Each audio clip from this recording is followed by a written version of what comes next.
Wie van julle het 5 vingers? Almal van julle? Almal, julle seker? Ok, en toe julle klein was, wat julle geleer? Duimpie, duimpie se maat, langeraad, vielefooi, spraak nie van die laaste ene nie, né? Maar ek wil gou vir julle iets anders leer omtrent julle 5 vingers, omtrent julle verhouding met die Here. So nommer 1, kyk gou na julle duime. Kyk gou, julle kan nou mooier sien as ek het 'n bril op, my oë is swak. Sien julle daar's 'n prentjie op? Kyk, ek sien of julle kan kyk. Kan julle die prentjie sien? Jy moet kyk, jy het 'n prentjie. Niemand het so 'n prentjie soos jy nie. Jou prentjie is baie special. You are somebody special. Somebody special, want niemand het so 'n vingerafdruk soos jy nie. Jy is uniek. Die Here het jou spesiaal gemaak. You are what? Somebody special. OK, hierdie een. Wat dink ons as iemand so maak? Skel, iemand gaan jou skel, nee? Of oordeel, iemand gaan sê, jy het iets verkeerd gedoen. Ons moet onthou dat ons nie dit mag doen nie. Ons mag nie, want as hierdie ene soontoe wys, dan wys daar 3 na ons terug. Kyk, jy mag nie dit doen nie, ons mag nie oordeel nie. Maar ons moet met hierdie vinger eer aan die Here gee, altyd. Nie so nie, nie, so, eer aan die Here. Ok, en dan hou julle handjies so. Wat 'n vinger is die langste? Lange raad, né? Lange raad. Nou daai vinger moet julle herinner dat julle moet staan vir Jesus. Staan soos Daniël. Staan soos Josef. Staan soos Salsak, Mesak en Abednego, né? Is dit die regte name? Sadrag, Mesach en Abednego. Ons moet staan vir Jesus, elke kans wat ons kan kry. En dan hierdie vinger, wat's aan my vinger? 'n ring, dis ons ringvinger.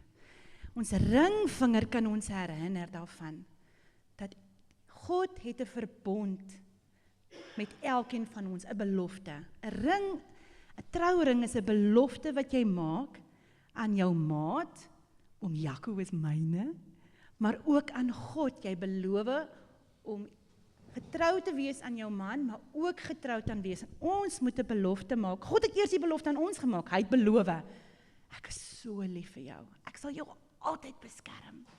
Ek het vir jou gesterf. Ek het jou lief. Ek kom terug. Ons kan beloof. Ek aanvaar daai offer. Ek sien uit daarna om u weer te sien. Dis ons belofte. En hierdie enetjie, is ons swakste ou vingertjie, né? Is maar baie swak. Jy kan nie eers 'n grocery sak met hom optel nie. Jy kan eintlik niks met hom doen nie. Hy herinner ons dat as ons swak is, wie kan sterk wees vir ons? Jesus. Al is ons swak, al is ons klein, ons hoef nie te worry nie. Jesus is sterker as enige probleem wat ons het. Ons hoef nie te worry nie. Al is ons swak en klein, Jesus is altyd by ons. Gaan ons gou weer deur hulle gaan. Wie is jy? You are somebody special. Ons mag nie oordeel nie. Ons moet God die eer gee. Ons moet staan vir wat reg is. Staan soos Daniël. Jesus is getrou. Hy gaan altyd daar wees vir ons. Hy het beloof. En as ons swak is, ons hoef nie te worry nie. Jesus gaan sterk wees vir ons. Probeer dit onthou, moet ek julle volgende week weer koos. Nee, skoolvakansie, moenie worry nie. Ek gaan julle nie weer vra nie. Julle kan maar gaan sit.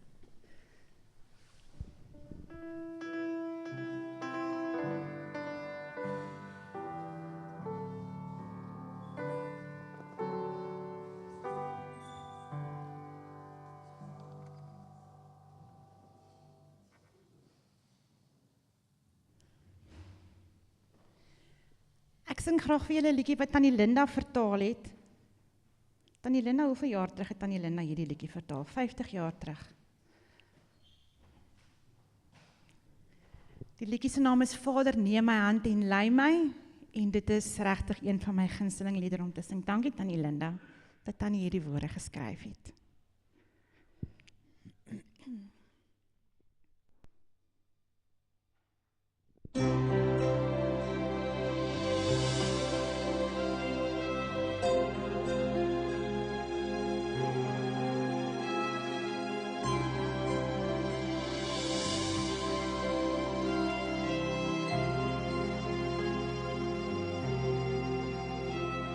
Vader, neem my hand en lei my, want ek het geen vriend so teer.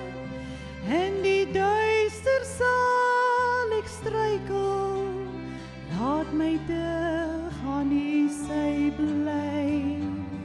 Donker val die skadu's om my, en die sterre lig word doof. Lei my saggies o my Vader, hou my bewend hand styf vas. O lei my Vader, want op U vertrou ek steeds. Die weg is goed, Heer, want ek kan alleen U gaan. In son of skadu, in die dag of duisternis, nooit in angs of selfs in twyfel, ek gaan met U elke dag.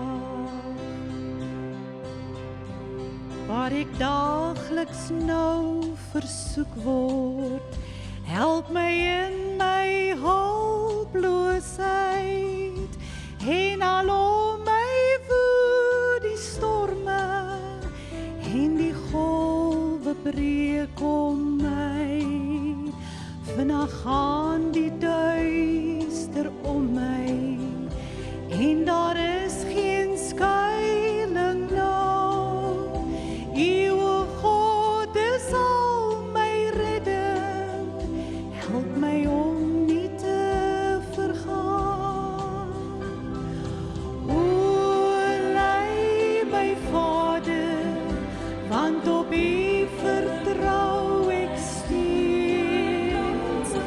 Die weg is goed, Heer, want ek kan alleen U gaan. En son of skadu, in die dag of duisternis, nooit in angs of selfs in twyfel, ek gaan met U elke dag. O lei my Vader, want op U vertrou ek steeds. Die weg is goed, Heer, want ek kan alleen U gaan. En son of skadu, in die dag of duisternis, nooit in angs of selfs in twyfel, ek gaan met U elke dag. Ek gaan met U elke dag, want U gaan met my elke dag.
Baie welkom. Ek wil sê dit is 'n groot voorreg om hier te wees. En nog lekkerder om hier te wees na laas naweek. Baie dankie dat ek kon deel wees van julle vroue naweek. Wat 'n voorreg was dit. En hier is 'n paar wat ek nog nie ontmoet het nie. Ek hoop om julle ook vandag te ontmoet. Voordat ons begin, kom ons sluit net die hoofde. Liefdevolle Hemelvader, in die naam van Jesus. Dankie vir hierdie Sabbat wat ons nou voor U kan stil raak. Ek wil vra dat die woord wat uitgaan, elkeen van ons harte sal verander. Kom naby aan ons. Ek bid dit in die naam van Jesus. Amen. Ek wil weer net vir ons die teksversie lees uit Levitikus 19 vers 2. Spreek met die hele vergadering van die kinders van Israel en sê vir hulle, heilig moet julle wees, want ek, die Here julle God, is heilig. My titel is Rooi koeie en heilige water. Nou, ek moet eers sê, my man Driekus is daar agter en toe ek hom leer ken, het ek gepraat van die koeie, toe sê hy net vir my, net om te begin. Ons moet die dinge net reg kry. Alles is nie koeie nie. Dis beeste. En toe ek klaar my preek reg het, toe sê hy, Saartjie, daai is ook nie 'n koei nie, daai is 'n vers. So eintlik moet my titel wees Rooi verse en heilige water. Maar na Eden, dit lyk nie of hy oorklik nie, Pieter? Ek gaan nog 'n enetjie klik en dan kyk ons nie, so dit lyk nie of hy hom optel nie. Daarso. Na Eden kom woon die Here weer op 'n baie besondere manier tussen sy mense. Omdat hy heilig is, kon Israel nie sommer op enige manier net tot die Here nader nie. Die volk moes rein gewees het en hulle moes heilig wees volgens die voorgeskrewe voorskrifte. En die Hebreëse woord vir heilig is kadosh en dit het 'n baie groter betekenis as net morele heiligheid. Dit beteken om afgesonder en toegewy te wees en dis om aan die Here te behoort. As ons nie heilig is nie, sal ek en jy nie in die Here se teenwoordigheid kan staan nie. En in Hebreërs 12 vers 14 staan daar: Beywer julle vir vrede met alle mense, as ook vir 'n heilige lewe, waarsonder niemand die Here sal sien nie. En ons kan slegs heilig wees wanneer ons doelbewus vir die Here afgesonder is. En ons lees hier in 1 Korintiërs 6 vers 11. En dit was sommige van julle, maar julle het julle laat afwas. Maar julle is geheilig, maar julle is geregverdig in die naam van die Here Jesus, deur die Gees van ons God. Dit is nie deur ons eie vermoëns nie, maar dit is deur die Here se aanraking dat ons sy karakter kan weerspieël. En so sluit die woorde van Dawid so mooi hierby aan. Ontsondig my met hyssop, dan sal ek rein wees. Was my, dan sal ek witter wees as sneeu. En Dawid skryf hierdie psalm baie spesifiek na sy sonde met Batseba. En hy vra nie net vergifnis nie, hy smag na reiniging. Nie net dat sy sonde vergewe moes word nie, maar dat sy gewete ook gewas moes word. En dan hierdie beeld van hyssop, dit is 'n kruieplant wat gebruik was met al die reinigingsrituele volgens die wet van Moses. En die bloed van die eersgeborenes was met hyssop aan die kusyne gesit. En Jesus, daarso op die kruis, sê hy, ek het dors. En hulle gee vir hom asyn op 'n spons en hulle bied dit ook vir hom aan op 'n stok met hyssop. En 'n ander ritueel waarin hyssop ook voorgekom het, is die ritueel van die rooi vers. Die rooi vers was gebruik om baie spesiale reinigingswater voor te berei. En ek lees vir ons uit Numeri 19 vers 13. Elkeen wat aan 'n lijk van 'n mens raak en homself nie reinig nie, verontreinig die tabernakel van die Here. So 'n persoon moet van Israel afgesny word, omdat die reinigingswater nie op hom gesprinkel is nie. Is hy onrein en bly sy onreinheid op hom. Die gevolg hiervan was baie ernstig. Indien iemand onrein was, moes hy van die gemeenskap afgesny word en hulle kon nie deel wees van die aanbiddingsseremonie nie. Ek dink altyd aan daai vrou wat in bloedvloeiing gelei het en vir die vroue wat op die kamp was, is daar die pragtige toneel daar gaan hy 'n hand wat uitreik daar deur die skare en aan Jesus aan die tossel aan sy kleed raak. En daai vrou was ook onrein. Sy was uitgesny uit die gemeenskap. Sy was afgesny. En hulle moes heeltemal buite die gemeenskap gebly het. Hulle kon fisies nie in die gemeenskap gewees het nie.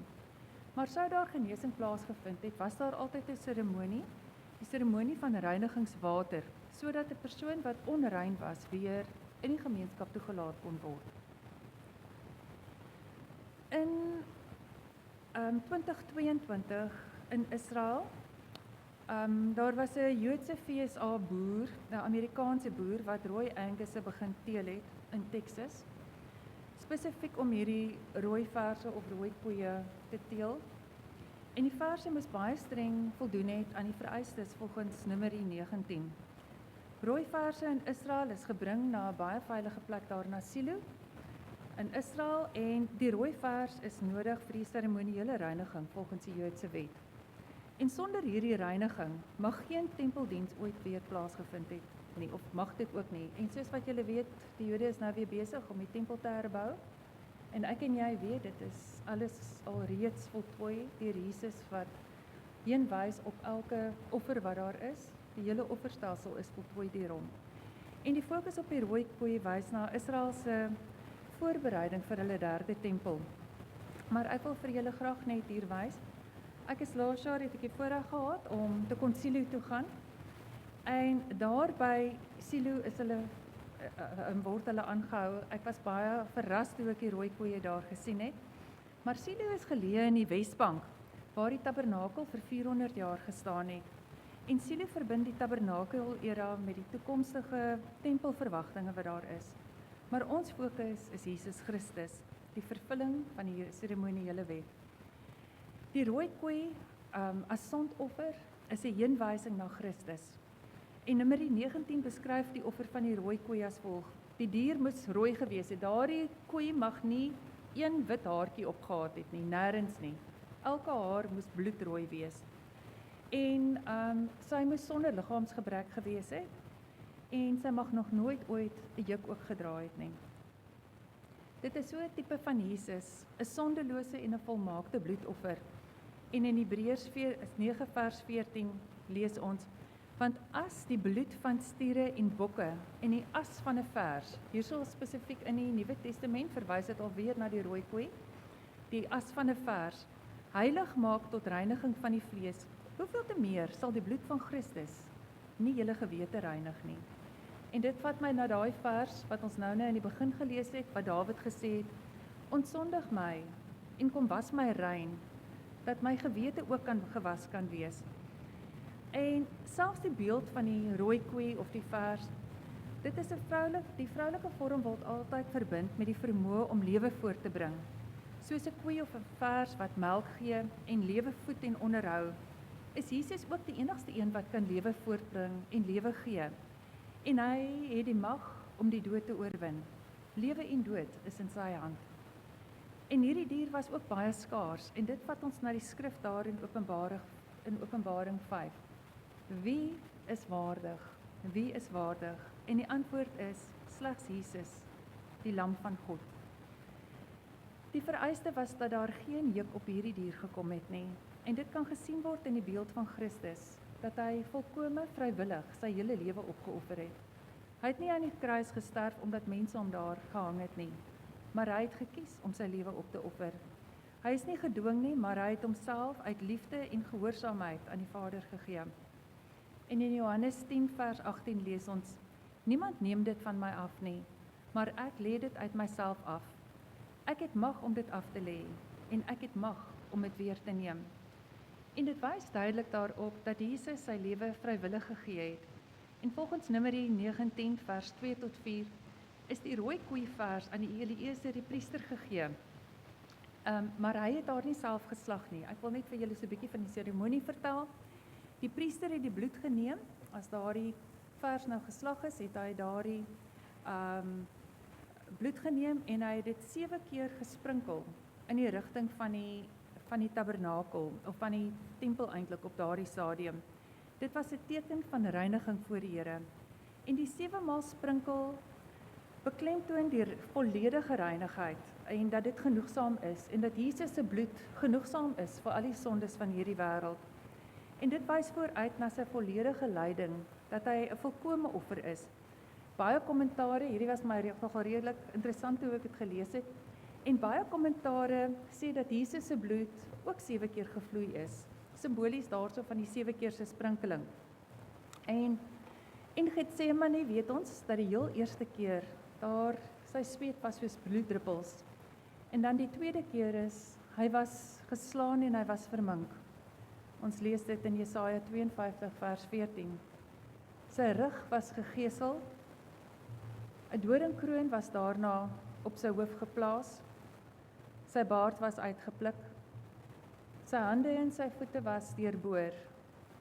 En die 7de keer was daarso toe die Romeinse soldaat 'n spies in sy sy gedruk het en water en bloed het daaruit gevloei. Jesus se bloed was genoegsaam. Dit is volbring. Tetelestai, en dit beteken dit is klaar. En dit dui op iets wat volkome, voltooi en betaal is. Ek wil net graag hier stil staan en net iets opmerk om te sê. Hierdie dit is volbring beteken hy as offer is volbring en dit is genoegsaam. Maar dit beteken nie dat alles klaar is nie, want Jesus is op hierdie oomblik ons priester. So daardie volbring, of dit is voltooi of dit is klaar, dui dat sy offer as die lam van God, dit is voltooi en dit is klaar, maar hy is nog steeds besig om vir ons in te tree as priester, dan as regter, en hy kom terug vir ons as 'n koning. En hiermee verklaar hy dat sy offer as die lam van God volledig en volmaak is. Dit is afgehandel vir die volledige mensdom. Nie op 'n klippilaar nie, maar op 'n kruis. En die rooi koei is heeltemal verbrand.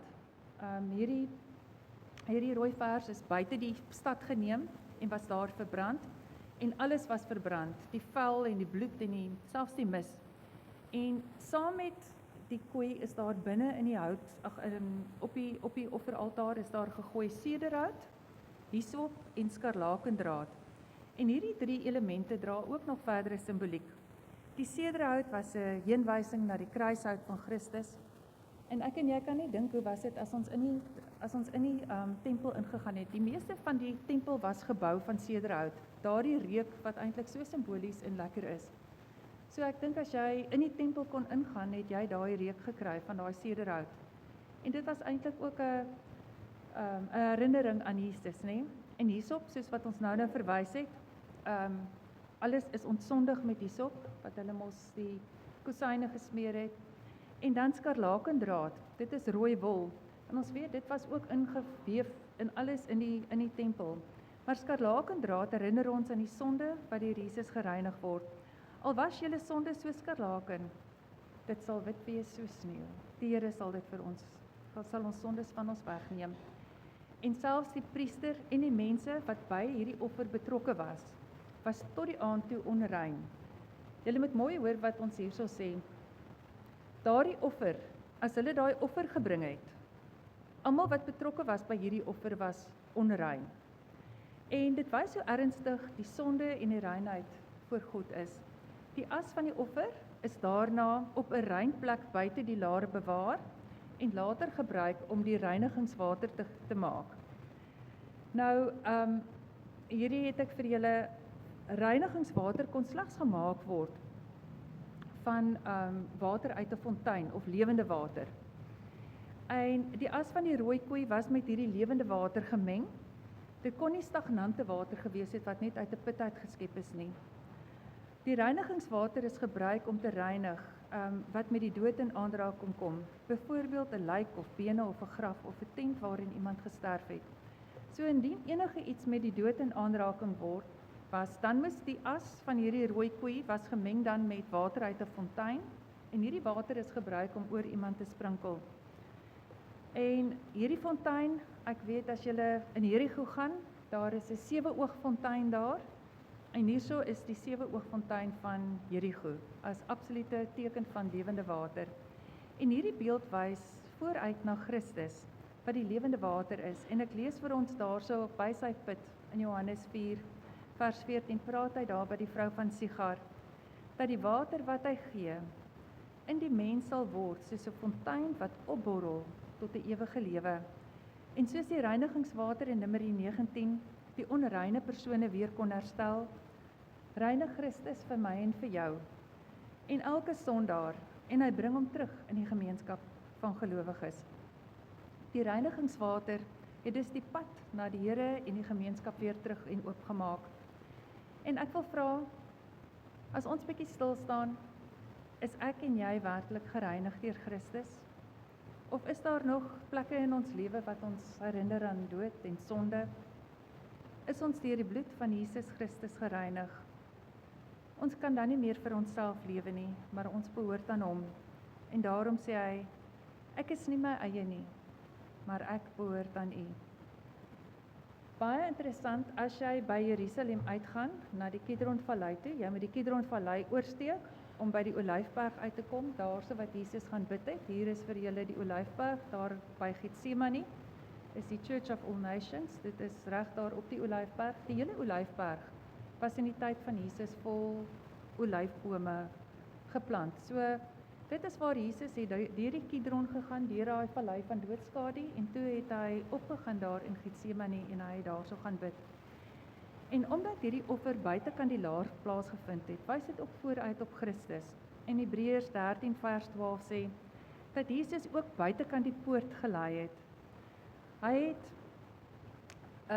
om die volk met sy eie bloed te reinig.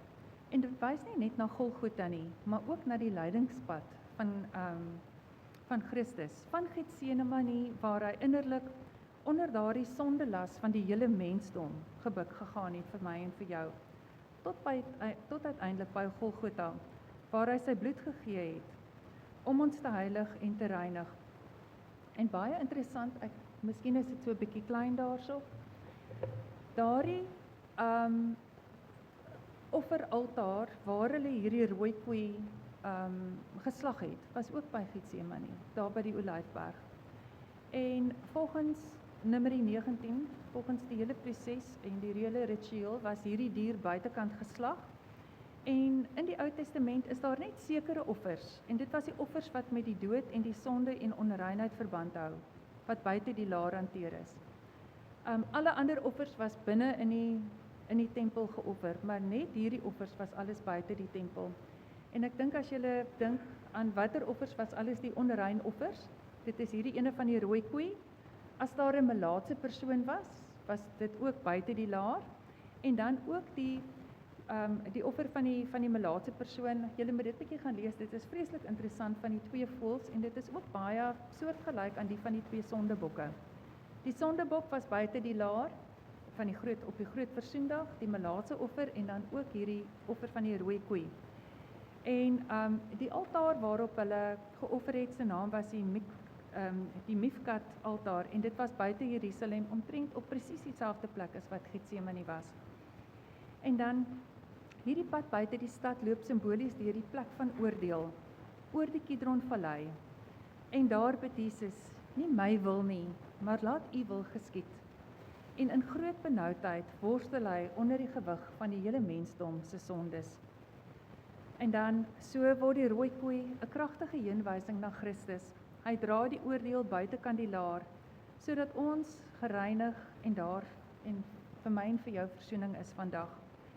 En teenoor die reiniging van die rooi koei staan die goue kalf. In Sinaï het Israel pas met 'n verbondsverhouding, het hulle gesluit met die Here. Dit was amper soos 'n verloving of 'n huweliksverbond wat die Here daarso by Sinaï met hulle gesluit het. Maar die goue kalf wat hulle aanbid het, was Israel geestelik ontrou aan die Here. En daarom neem Moses daardie kalf en hy verbrand daardie goue kalf. Hy stamp dit fyn en hy meng dit met water. Hy strooi dit op die water. En hy sê vir die volk, hulle moet daardie water drink. En hierdie water was nie die reinigingswater nie. Dit was 'n teken van oordeel. Die volk moes as te ware die gevolge van hulle afgoderry indrink. Baie interessant daarso. In Sinaï sê die Here vir hulle, want die Here jou God is 'n verterende vuur. Hy is 'n jaloerse God. En as daar ontrouheid in 'n huwelik is, dan kom die gees van jaloesie oor die ander party. Dit is net 'n pasalla wat jy kry. As een party in 'n huwelik ontrou is, dan raak die ander party jaloers. En dan het jy altyd 'n probleem, my man of my vrou is so jaloers, maar partykeer kom dit dalk van elders af. En in Numeri 5 vers 11 tot 31 lees ons ook oor 'n offer van jaloesie. En dit was vir my baie interessant. Wanneer 'n man sy vrou verdink het en dat sy ontrou was, of sy werklik skuldig was daaraan of nie, en gewoonlik is daar nie in daardie geval getuies om teen haar te kon getuig nie, dan het hy haar na die tempel toe gebring vir die offer van jaloesie. Die priester het heilige water gevat, hierdie water nou van die rooi koei, en dan het hulle die stof wat op die tabernakel of op die tempel se vloer was gevat, en hulle het dit gemeng met hierdie heilige water van die rooi koei. En hulle het dit vir hierdie vrou wat nou verdink van ontrouheid, het hulle dit gegee om te drink. En dan sou haar buik opswel, daar is eintlik soos 'n vloek oor haar uitgespreek, en sy sou daarin doodgaan. Daardie vrug wat daar in haar liggaam was, sou dan nie eintlik kon lewe dra nie. Maar as die vrou nie skuldig was nie, dan sou sy niks oorgekom het nie. En dit is maar eintlik so interessant om net daaraan te dink. Enige iemand kan maar enige vloek oor jou uitspreek. As jy nie skuldig is nie, sal dit niks beteken nie. Dink aan Biliam wat ook gegaan het om die volk te vervloek. En dan hierdie water was dus nie reinigingswater nie, maar dit was water van toetsing, van oordeel en van openbaarmaking. En dit is nodig om te noem net dat die Here ken alles wat verborge is, ook diep binne in ons lewens. En waar mense nie die waarheid kan sien nie, kan die Here dit aan die lig bring. So die heilige koei se water is presies teenoor die goue kalf se water. Want die goue kalf moes hulle daai water drink, die hele volk, dit is presies dieselfde soos die offer van jaloesie. Ek wil dit net weer mooi sit. So die goue kalf was fyn gemaal en op die water gegooi, en die volk moes dit drink. En daai dag is die volk veroordeel en hulle is dood. 3000 het gesterf daardie dag. Dit is presies dieselfde as want die Here het gesê hy is 'n jaloerse God. So dit is presies soos wat die vrou wat onrein is daai water moes drink, moes Israel daardie dag die goue kalf, moet ek sê, as te ware gedrink het. En daardeur was dit simbolies ook oor die vloek wat oor hulle gekom het. En die kontras is eintlik net so mooi. Die rooi koei, die goue kalf, word verbrand en fyn gemaal met die water om gedrink te word, maar die rooi koei was verbrand tot as en gemaak met water, en dit was gesprinkel om weer reinheid te bring. So die goue kalf het oordeel gebring, maar die rooi koei of die rooi vers bring reiniging. En dan die water van die rooi koei wys op die reiniging, die herstel en genade. En by die goue kalf sterf daar 3000 mense, maar by die rooi koei word die as bewaar vir die mense oor geslagte heen om reiniging te bring. Baie interessant wil ek nou met julle praat oor die bruilof van Kana. En hierso was die reinigingswater daar by Kana in klipkanne. En in Johannes 2 vers 1 tot 10 lees ons die hele verhaal van die bruilof by Kana. En dit is 'n Nuwe Testamentiese voorbeeld van die reinigingswater van die rooi koei. Ek het vir julle daar afgeneem. Op die linkerkant staan die klipkanne. Daardie kanne is groot, daai kanne is omtrent so groot.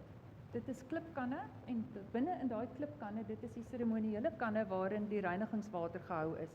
Gewone water was in 'n earthenvessel, wat is 'n kruik, in 'n erdepot gebruik. So julle kan sien dat daai klipkanne en die gewone waterkanne nie dieselfde is nie.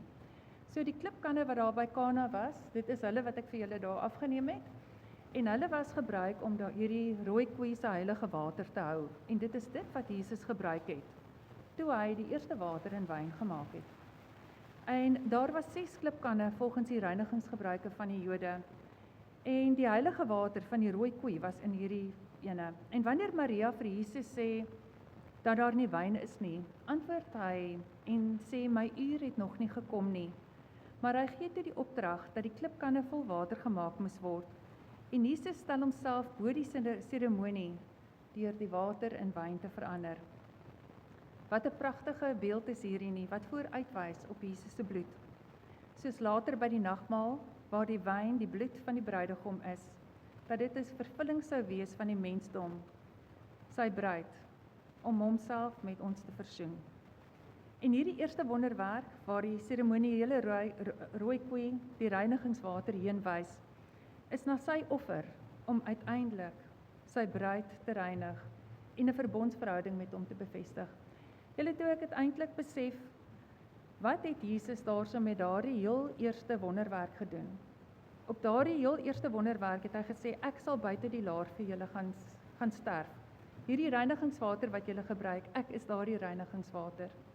En my bloed gaan vloei, sodat julle daardeur verlos kan word.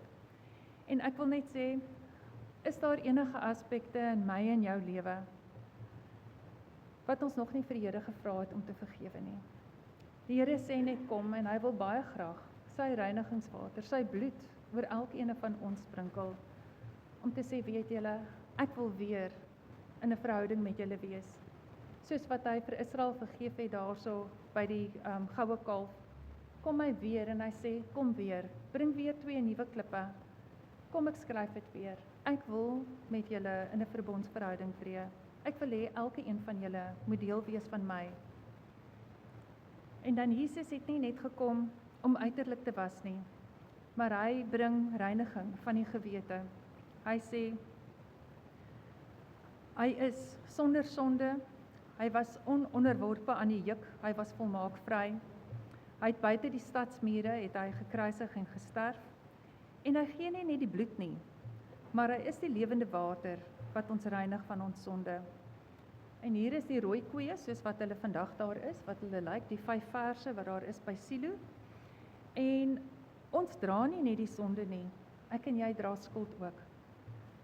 En die groot ding partykeer is, as ek en jy al reeds vir die Here gevra het, vergewe ons, dan is dit nodig ook dat ons daai skuldlas wat ons het, ook moet gaan neerlê. En vir die Here vra, asseblief, help vir my dat ek nou daarvan kan vrykom. Want die Here sê, hy vat ons skuldes weg, so ver soos die ooste van die weste.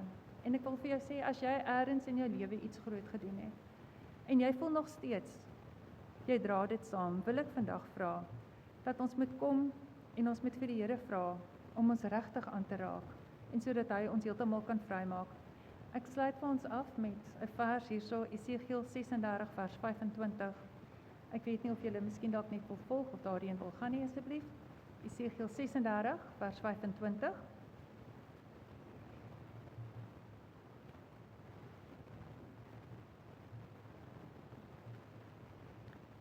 Dan sal ek skoon water op julle giet, sodat julle rein kan word van al julle onreinhede, van al julle drekgode sal ek julle reinig.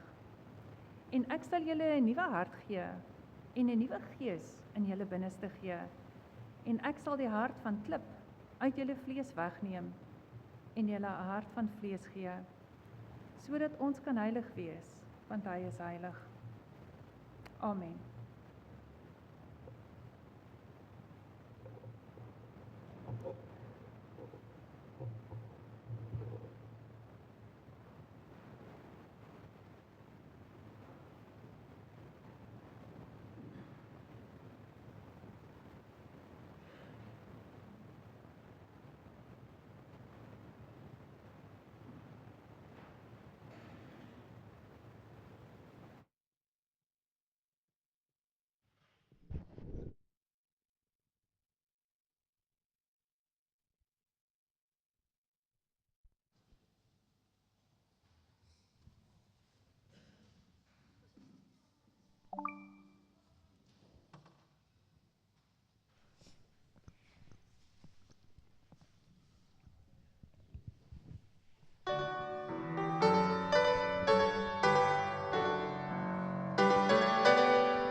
Graag net vir ons afsluit vandag en net die gedagte by julle laat.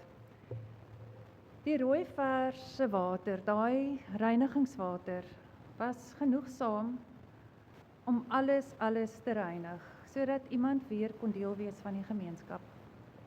Dit was genoeg vir iemand wat melaats was. Dit was genoeg vir 'n vrou wat vir 'n jaloerse man en vir 'n huwelik wat opgebreek het. Dit was genoeg vir enige iets. Want dit simboliseer die bloed van Jesus Christus. En ek wil net vir u sê, dit maak nie saak watter sonde jy gepleeg het nie. Dit maak nie saak waarvan jy aangekla word nie. Ek wil bid dat die bloed van Jesus vandag oor jou lewe gesprinkel word en dat jy sal weet dat daar geen rede is hoekom jy nie meer kan deel wees van die gemeenskap van gelowiges nie. Want die Here sê, ek was dit weg, ek vat dit weg. En jy is weer skoon en nuut soos altyd. Kom ons sluit die oë. Liefdevolle Hemelvader, dankie vir u bloed wat volkome is, genoegsaam om alle sondes af te was. Ek bring al ons sondes voor u. Ons is almal sondig. En elke een van ons het u wette oortree, elke een van hulle. Ek wil vra dat u vandag asseblief vir ons genadig sal wees. Ons kom bely ons sondes en wil vra, kom was ons asseblief, wit soos sneeu. Kom sprinkel u bloed en die heiligings reinigende water oor ons, dat ons weer kan een word met u. Ek bid dat as daar enige iemand hier vandag is wat sukkel om hulle self te vergewe en wat voel hulle kan nie meer deel wees van 'n gemeenskap nie, dat u spesiaal met hulle harte sal kom werk en dat sal weet dat u hulle uitnooi en vandag weer een is met hulle. Dankie vir die genade in ons lewe. Ek bid dit in die naam van Jesus. Amen.